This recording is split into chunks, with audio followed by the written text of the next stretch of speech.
Well, you only need the light when it's burning low. Only miss the sun when it starts to snow. Only know you love her when you let her go. Assalamualaikum warahmatullahi wabarakatuh.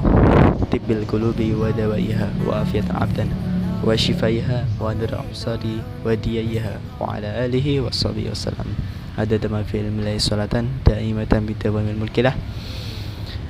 Perkenalkan, nama saya Bapak Putra Setiadi, NIM 404211023.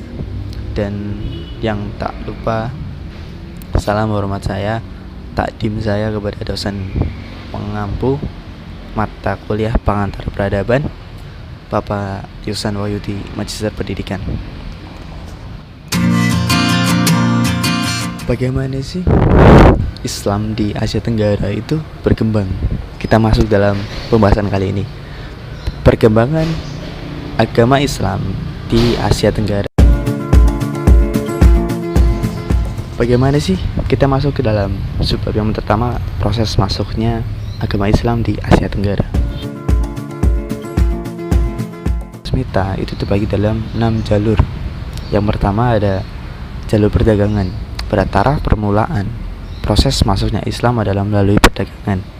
Kesibukan lalu lintas perdagangan pada abad ke-7 hingga ke-16 membuat pedagang-pedagang Muslim dari Arab, Persia, dan India turut ambil bagian dalam perdagangan dari negeri-negeri barat, negeri-negeri Tenggara, hingga timur benua Asia.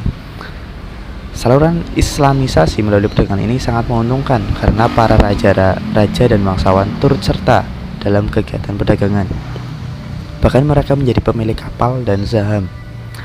Mereka berhasil mendirikan masjid dan mendatangkan mullah-mullah dari luar sehingga jumlah mereka menjadi banyak. Dan karenanya anak-anak Muslim itu menjadi orang Jawa dan kaya-kaya di beberapa tempat.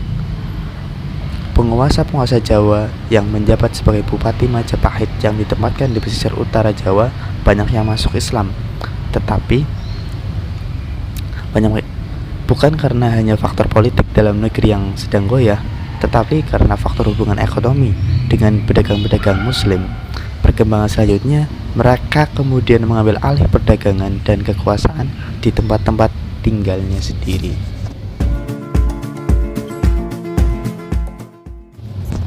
Nah, untuk yang kedua, lewat jalur perkawinan. Dari sudut ekonomi, para pedagang Muslim memiliki status sosial yang lebih baik dibandingkan dengan pribumi, sehingga penduduk pribumi, terutama putri-putri bangsawan, tertarik untuk menjadi istri saudagar-saudagar tersebut. Sebelum dinikahkan, mereka diislamkan terlebih dahulu. Setelah mereka mempunyai keturunan, lingkungan semakin luas. Akhirnya timbul kampung-kampung, timbul lagi daerah-daerah, hingga sampai timbullah kerajaan-kerajaan Muslim. Dalam perkembangan berikutnya, ada pula wanita Muslim yang dinikahi oleh keturunan bangsawan, tentu saja setelah mereka masuk Islam terlebih dahulu.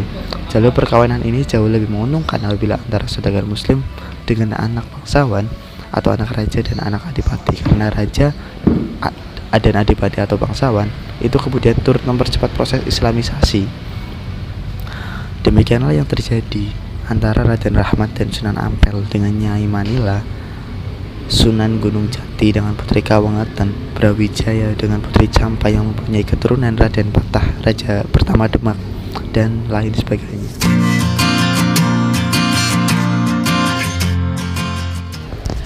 Yang ketiga, jalur tasawuf. Bagaimana dengan tasawuf? Ternyata pengajar-pengajar tasawuf atau para sufi mengajarkan teosofi yang bercampur dengan ajaran yang sudah dikenal luas oleh masyarakat Indonesia. Mereka mahir dalam soal majis dan mempunyai kekuatan-kekuatan menyembuhkan. Di antara mereka juga ada yang menikahi putri-putri bangsawan setempat.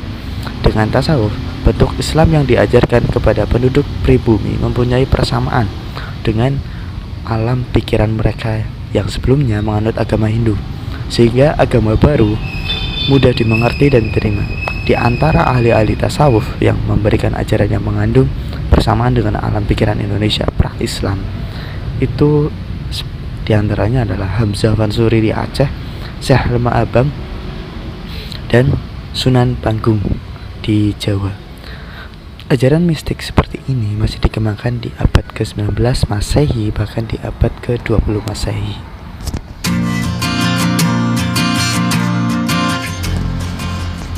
Ada juga jalur pendidikan. Islamisasi juga dilakukan melalui pendidikan, baik pesantren maupun pondok yang diselenggarakan oleh guru-guru agama, kiai, dan ulama. Di pesantren atau pondok itu calon ulama, guru agama, dan kiai mendapat pendidikan agama. Setelah keluar dari pesantren, mereka pulang ke kampung masing-masing atau berdakwah ke tempat tertentu mengajarkan Islam. Misalnya pesantren yang didirikan oleh Raden Rahmat di Ampel Denta, Surabaya, dan Sunan Giri di Giri. Keluaran pesantren ini banyak yang diundang ke Maluku untuk mengajarkan agama Islam. Yang kelima, jalur kesenian. Saluran Islamisasi melalui kesenian yang paling terkenal adalah pertunjukan wayang. Dikatakan Sunan Kalijaga yang terkenal tokoh yang paling mahir dalam memanaskan wayang. Dia tidak pernah meminta upah pertunjukan, tetapi ia meminta para penonton untuk mengikutinya mengucapkan kalimat syahadat. Sebagian besar cerita wayang masih dipetik dari cerita Mahabharata dan cerita Ramayana, tetapi dalam cerita itu disisipkan ajaran-ajaran nama-nama pahlawan Islam. Kesenian-kesenian lainnya juga dijadikan alat islamisasi, seperti sastra, hikayat. Sastra itu ada hikayat, babat, dan sebagainya.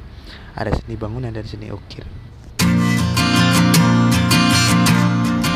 Yang keenam, ada jalur politik. Jalur politik di sini di Maluku dan Sulawesi Selatan. Kebanyakan rakyat masuk Islam setelah rajanya memeluk Islam terlebih dahulu. Pengaruh politik raja sangat membantu tersebarnya Islam di daerah ini. Di samping itu, baik di Sumatera dan Jawa maupun di Indonesia bagian timur,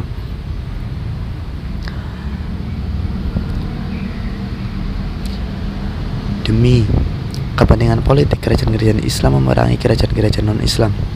Kemenangan kerajaan Islam secara politis yang banyak menarik penduduk kerajaan bukan Islam itu masuk Islam. Ya. Ada 6 teori menurut Luka Chandra Sasmita yang saya baca bagaimana terkait proses masuknya agama Islam di Asia Tenggara. Oke. Yang berikutnya, sebab yang kedua itu adalah masa raja-raja Islam di Asia Tenggara. Pembahasan kita kali ini adalah kalau dulu kok ada kerajaan, sekarang jadinya pemerintahan. Oke.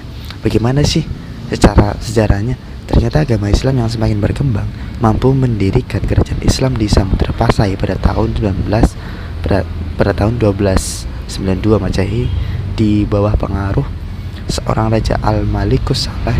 Kerajaan Islam Samudra Pasai ada pengaruh dari kerajaan Mamalik di Mesir, atau setidak-tidaknya ada hubungan erat antara keduanya.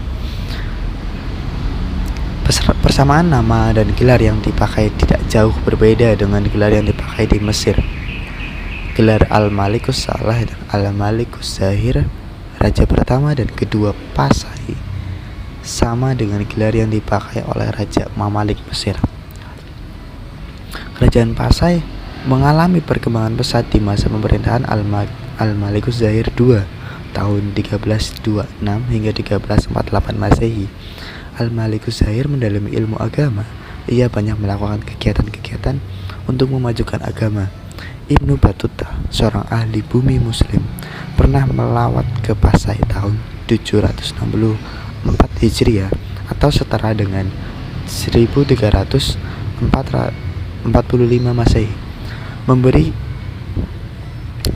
kesan bahwa Pasai saat itu sudah maju baik di bidang agama maupun tatanan sosial. Pasai sebagai pusat kegiatan ilmu agama yang bermazhab Syafi'i dan merupakan kota bandar besar untuk singgah kapal-kapal negara lain. Di Jawa, agama Islam mengalami perkembangan pesat di masa kemunduran kerajaan Majapahit. Penyebarannya dilakukan oleh para wali yang tergabung dalam anggota Wali 9, yaitu Maulana Malik Ibrahim, Sunan Ampel, Sunan Bonang, Sunan Giri, Sunan Derajat, Sunan Kalijaga, Sunan Kudus, Sunan Muria, dan Sunan Gunung Jati. Wali Sembilan berdakwah kepada rakyat sesuai dengan bakat dan keahlian yang mereka miliki. Selain kerajaan Islam, Aceh ketika kerajaan Malaka pada masa pemerintahan Mahmud Syah dipukul Portugis, Raja Ibrahim yang bergelar Sultan Ali Bukh Hayat Shah berhasil menyatukan seluruh daerah Aceh pada tahun 1507. Di Jawa berdiri kerajaan-kerajaan Islam, yakni Kerajaan Demak kurang lebih 1500 hingga 1550, Kerajaan Islam Banten, Kerajaan Pajang pada tahun 1546 hingga 1580, dan Kerajaan Cirebon. Di Kalimantan tumbuh pula kerajaan Islam seperti Kerajaan Islam Banjar, Kerajaan Islam Sukadana, Kerajaan Islam Brunei. Sedangkan kerajaan Islam di Sulawesi adalah Kerajaan Islam Bugis Bone, Kerajaan Islam di Goa Talo, Kerajaan Islam di Maluku dan Nusa Tenggara adalah Kerajaan Ternate, Tidore, dan Kerajaan Islam Nusa Tenggara.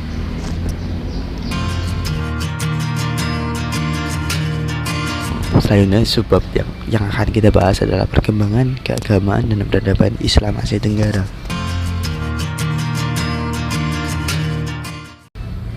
Di mana perkembangannya itu yang paling menonjol adalah para pemeluk agama Islam itu sudah memiliki perkembangan intelektual berupa berpikir yang luas dan juga rasional. Dan karena setiap perkembangan zaman memiliki problematika yang semakin kompleks,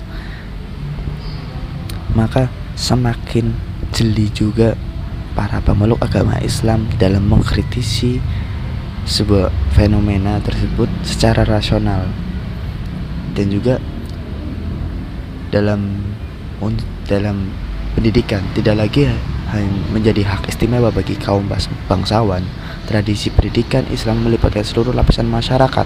Setiap muslim diharapkan mampu membaca Al-Quran dan memahami asas-asas Islam secara rasional, dan dengan belajar huruf Arab diperkenalkan juga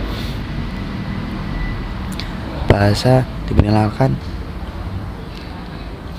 dan digunakan di seluruh wilayah dari Aceh hingga Mindanao. Bahasa-bahasa lokal diperluasnya dengan kosakata dan gaya bahasa Arab. Bahasa Melayu secara khusus digunakan sebagai bahasa sehari-hari di Asia Tenggara dan menjadi media pengajaran agama. Bahasa Melayu juga punya peran yang penting bagi pemersatu seluruh wilayah itu. Sejumlah karya bermutu di bidang teologi, hukum, sastra, dan sejarah segera bermunculan. Banyak daerah di wilayah ini seperti Pasai, Malaka, dan Aceh, juga Patani, muncul sebagai pusat pengajaran agama yang menjadi daya tarik para pengajar dari para pelajar dari seluruh penjuru wilayah ini, di mana sistem pendidikan Islam kemudian segera dirancang dalam banyak batas masjid atau surau menjadi lembaga pusat pengajaran. Namun beberapa lembaga besar seperti pesantren di Jawa dan pondok di Semenanjung Malaya segera berdiri. Hubungan dengan pusat-pusat pendidikan di dunia Islam segera dibina. Tradisi pengajaran peripatetis yang mendahului kedatangan Islam di wilayah ini tetap berlangsung. Ibadah haji ke tanah suci diselenggarakan, dan ikatan emosional, spiritual, psikologis, dan intelektual dengan kaum muslimin Timur Tengah segera terjalin. Lebih dari itu, arus imigrasi masyarakat Arab ke wilayah ini semakin deras. Di bawah bimbingan para ulama Arab dan dukungan negara, wilayah ini melahirkan ulama-ulama pribumi yang segera mengambil kepemimpinan Islam di wilayah ini. Semua perkembangan bisa dikatakan karena Islam kemudian melahirkan pandangan hidup kaum muslim yang unik di wilayah ini. Dari penjelasan tadi kita ketahui bahwasannya peradaban Islam di Asia Tenggara itu ada kita lihat dari sudut pandang bagaimana proses masuknya Islam ke Asia Tenggara, dan juga ada masa raja-raja Islam di Asia Tenggara, ada juga perkembangan dan juga peradaban Islam Asia Tenggara. Dari subbab tersebut kita diharapkan mengetahui setidaknya mempunyai informasi terkait bagaimana sih Islam di Asia Tenggara bisa berkembang. Dari saya sekian, salam cinta dan salam sejahtera untuk kita semuanya. Cukup sekian. Allahul muwaffiq ila aqwamit thoriq. Apabila ada salah kata itu dari saya, apabila ada kelebihan itu dari Tuhan Yang Maha Esa. Allahul muwaffiq ila aqwamit thoriq. Wassalamualaikum warahmatullahi wabarakatuh.